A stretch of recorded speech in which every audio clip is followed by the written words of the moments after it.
Selamat pagi saudaraku, selamat berjumpa kembali di dalam kasih Tuhan. Mari dalam kerendahan hati kita menghadap Tuhan.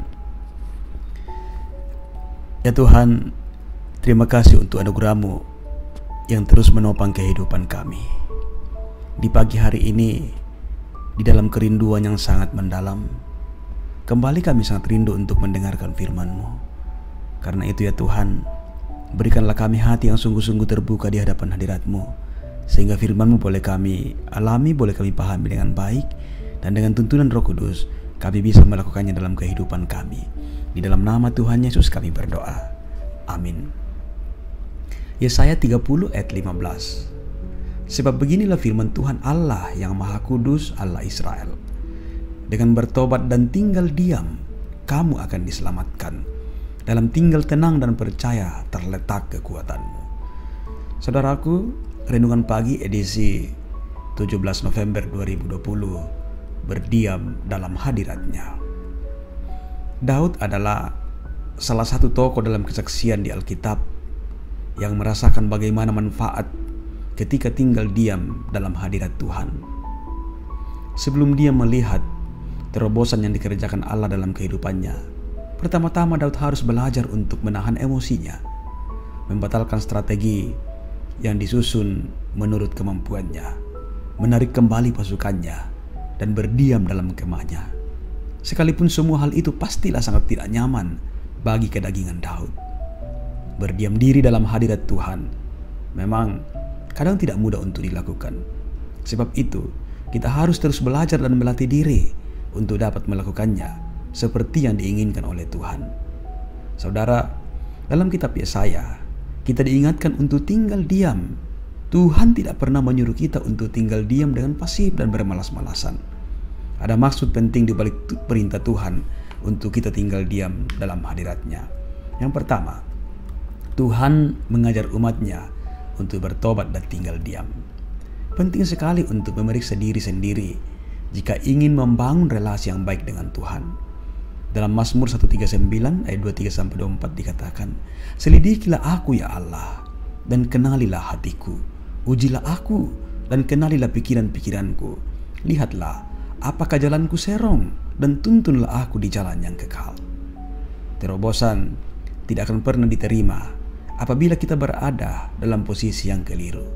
Karena itu, bertobat adalah hal utama yang dilakukan apabila seseorang melakukan sesuatu yang keliru di hadapan Tuhan. Berdiam di dalam hadirat Tuhan akan membongkar kesalahan, kemudian akan menginsapkan seseorang akan dosanya, karena kuasa dan kasih Roh Kudus akan terus menuntun. Yohanes 16 ayat 8. Dan kuasa kasih firman Tuhan akan terus memampukan untuk mengerjakan hal itu. 2 Timotius 3 ayat 16. Saudaraku, tanpa tinggal diam, maka seseorang akan sangat sulit menyadari kesalahannya di hadapan Tuhan, dan akan selalu merasa diri benar, dan tidak akan mampu melihat betapa besarnya kasih Tuhan kalau kita tidak tinggal diam dalam hadirat Tuhan. Justru saat itu, ketika kita mengambil waktu untuk tinggal diam dalam hadirat Tuhan, maka kita mengizinkan Tuhan untuk berbicara, mengoreksi, dan terus mengarahkan kehidupan kita. Dan yang kedua, Tuhan menyuruh kita tinggal diam untuk belajar percaya. Dalam tinggal tenang dan percaya, kita akan mendapatkan kekuatan ilahi yang akan menerobos setiap permasalahan dan harapan dalam hidup kita. Karena itu, sangat perlu untuk membiasakan diri menjadi tenang dan berdoa. 1 Petrus 4 ayat 7. Diperlukan penguasaan diri sehingga kita dapat menenangkan diri dan mulai berdoa. Menguasai diri untuk mengatur kesibukan kita. Menguasai diri untuk tidak terlalu khawatir dengan banyak hal, karena kekhawatiran akan memboroskan waktu kita. Menguasai diri untuk mengatur prioritas sehingga kita dapat tinggal tenang dan berdoa. Dalam tinggal tenang di hadapan Tuhan, maka kita dapat menguatkan kepercayaan kita. Berdiam diri dalam Tuhan, kita akan menemukan ketenangan, dan di sana terletak kekuatan kita yang melampaui kekuatan dari diri kita. Tinggallah tenang di dalam hadirat Tuhan. Haleluya. Amin. Mari berdoa. Ya Tuhan, kami sadar bahwa di dunia ini ada begitu banyak hal yang membuat kami cemas, yang membuat kami khawatir, takut. Dan firman-Mu pada hari ini mengajarkan kepada kami bahwa penting sekali untuk kami datang dan tinggal diam di hadapan hadirat-Mu. Karena di sanalah kami akan menemukan kekuatan. Dan dari kekuatan itu, maka kami akan menemukan ketenangan. Meski ada begitu banyak gejolak di dalam dunia yang diperhadapkan dengan kami.